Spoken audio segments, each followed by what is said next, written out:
You dig a hole in the desert with 4 strangers. You seal yourselves inside. For 60 days, you share food, tend each other's children, and dissolve your own muscles to keep them alive.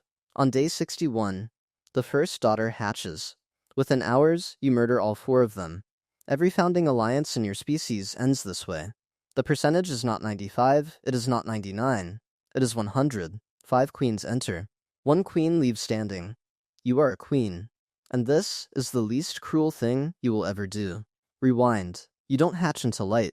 You hatch into warm, humid darkness, 2 meters below the American Southwest. The chamber ceiling is rough dirt. The air tastes like acid, sugar, and the chemical hum of 10,000 sisters you will never tell apart. You are one of 400 pale larvae. Every calorie you receive arrives in the mouth of a worker who chews it first, processes it, and pushes it into you. You have no legs. You have no eyes. You are a digestive system wrapped in skin. The only thing you do is eat and grow. Something hangs from the ceiling directly above you. It is alive. A sphere the color of dark amber, the size of a grape, suspended motionless by 6 locked legs. You can see internal organs floating through the stretched membrane of its abdomen. Inside, a mechanical valve made of hardened shell holds back a massive reservoir of golden liquid. This is your sister. She was a normal worker once. She has been hanging there for 14 months. She has not taken a single step in that entire time. Her body has been stretched so far beyond its biological limits that her rigid dorsal plates have pulled apart, exposing the soft tissue underneath. You don't know what she is. You don't know what was done to her to make her this way. There are dozens more exactly like her in the chamber next door. Rows of swollen amber bodies, hanging in the dark like fruit that will never fall.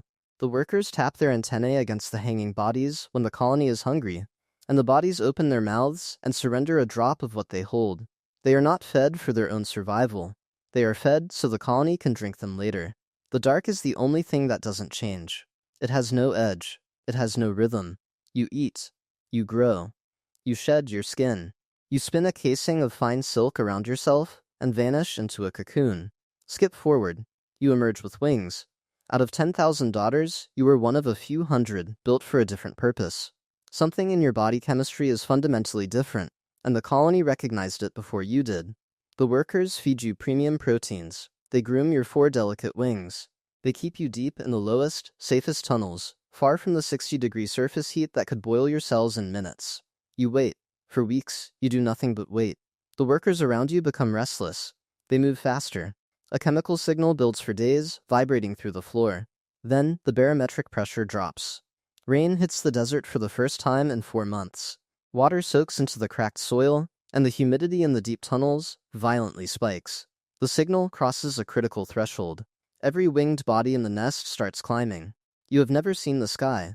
You have never felt wind. The tunnel narrows, then widens, then suddenly opens. Light floods your compound eyes for the first time. The sheer volume of it is staggering. There is no ceiling. The air is wet, electric, and stretches in every direction. You run out of the dark. You launch. Your wings catch the dense air, and the ground drops away. Thousands of bodies fill the sky around you. Queens from your own colony, queens from rival nests. And the males. The males are smaller, lighter, built for exactly one thing. They have no mandibles designed for foraging. They cannot dig tunnels. Their entire existence has been building toward the next 30 seconds. One finds you. He locks onto your abdomen in midair. The mating lasts exactly 4 seconds. In those 4 seconds, he transfers a lifetime of sperm, compressed into your storage organ in a single, violent convulsion. His anatomy was designed by millions of years of evolution to deliver this payload and destroy itself in the exact same motion. He lets go. He falls. He hits the wet sand below and does not get up. He was alive for 11 days. Below you, hundreds of thousands of males hit the ground. Above you, a dragonfly cuts through the dense swarm and snatches a queen out of the air. A bird sweeps below and swallows 3 more. The air is full of wings, and the air is full of things that eat wings.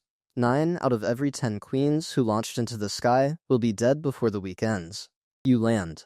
The mud is warm against your feet. Your wings, the wings that just carried you higher than anything in your lineage, has ever been, instantly become the most dangerous part of your body. They catch the wind. They flash like beacons to every predator. You brace your hind legs against the base of your left forewing and snap it off at the joint. Then the right forewing. Then the hindwings. 4 translucent panels, ripped from your own back in under 10 seconds, left crumpled in the mud. You will never fly again. You dig? You carve a vertical shaft straight down, using your mandibles as shovels. The soil is soft from the rain. It won't be for long. 4 other queen strangers, rivals, find the exact same patch of soft earth. You do not fight. You simply dig next to each other, a frantic alliance born of absolute necessity. Because 5 sets of mandibles can open a deep shaft much faster than one. 30 centimeters down, you hit damp earth. You stop. You pack loose dirt into the tunnel above you, sealing yourselves in. The light disappears. The desert vanishes. The dark comes back. It will not leave again for the rest of your life. The first week is total stillness. The 5 of you sit in a sealed chamber the size of a walnut, conserving every molecule of energy. There is no food. Your flight muscles begin to dissolve. Specialized enzymes break down the massive, energy-dense tissue from the inside out. The nutrients absorb directly into your bloodstream, flow down to your ovaries, and fuel the production of eggs. You lay your first cluster of eggs on the damp dirt floor. The other 4 queens do exactly the same. For 60 days, you tend each other's eggs. You regurgitate dissolved pieces of your own shoulders into the tiny open mouths of larvae that may or may not be yours. Your body shrinks. You are literally converting your own flesh into your children. Day 58 arrives, and the larvae are growing faster than you are shrinking. The biological math is getting dangerously close to 0. On day 61, the first cocoon splits open. A frail worker emerges. She walks slowly across the chamber floor, tasting the chemical signature on the surface of your bodies. A chemical line is crossed. A pheromone threshold that held 5 rival queens in a desperate truce for 2 agonizing months collapses the exact instant the first daughter is born who can choose a side. The queen, to your left, lunges. Her mandibles lock around the base of your right antenna and twist violently. You wrench free, permanently losing the tip. Another queen seizes the smallest of the 5 from behind. The workers swarm the weakest queen. They do not hesitate. They pull her apart. 3 queens die within hours. The chamber floor is littered with severed legs and crushed heads. The 4th queen fights you, mandible to mandible, in the far corner of the chamber, in total darkness. You lock jaws. You are larger by a fraction of a millimeter. Your pheromone signal is exactly 6% stronger. It is enough. The workers choose you. They swarm her. They hold her down. You kill her. You stand over the crushed bodies of 4 queens who saved your life. Murdering your sisters was quick. It was survival. And it is the last time the violence in your life will be that simple. Skip forward. Your colony grows beneath you. The first generation of workers dig deeper into the earth. They carve new chambers at 1.7 meters, then 2 meters, then 2.4 meters down. They build the intricate architecture of a subterranean city that will never see daylight. You lay eggs. That is all you are for. Your daughters carry the eggs away the exact moment they leave your body. They decide, without asking you, what each larva will become. The youngest, softest workers are selected for a cruelty far worse than a quick death in the dark. Foragers return from the surface with their crops full of sweet desert nectar. They descend into the deep chambers, find a selected callow worker, and press their mouths together. The forager pumps liquid directly into the young worker's throat. Then another forager arrives. Then another. Hundreds of loads of nectar, delivered hour after hour, force-fed into a single young worker who cannot walk away. Inside her throat, a biological dam locks shut. A mechanical valve prevents her own digestive system from accessing the food sitting in her stomach. She is drowning in calories, but she cannot use them. The highly elastic membranes between her armored abdominal plates begin to stretch. Molecular rubber bands woven into her exoskeleton allow for an expansion that would violently rupture any other insect. Her rigid dorsal plates pull apart. Her abdomen swells to the size of a grape. She holds 112 microliters of liquid, a volume that would fill her original body cavity 8 times over. She stops moving. Her legs can no longer carry the massive weight. She uses the last of her mobility to climb the wall. She locks her tarsal claws deep into the packed earth ceiling. She hangs. She will hang there for up to 2 years. Inside her swollen gut, specialized bacteria aggressively kill every mold spore and yeast cell that tries to colonize the reservoir of sugar water. Without those bacteria, the liquid would ferment into toxic alcohol within days. She does not know why she cannot move. She does not know what she is holding. She is a living jar, imprisoned by her own anatomy, force-fed by her own sisters so that they can drain her when the desert goes dry. You killed 4 queens for space to live. That was survival. Your colony strips its own daughters of the ability to walk, to digest, to exist as anything other than a fleshy storage tank hanging in the dark. The cruelty scales. One night, the inevitable happens. A replete in the adjacent chamber loses her grip. Her claws, locked firmly into the dirt ceiling for 19 consecutive months, finally slip. She falls. Her massive body hits the chamber floor with a heavy, devastating thud. Her abdomen is so grotesquely swollen that she cannot right herself. She cannot roll over. Her legs wave frantically in the air. Workers arrive within seconds. They do not recognize her as a sister in distress. They recognize her only as a compromised resource. They crowd around her distended, trembling abdomen. They open their sharp mandibles. They cut her open.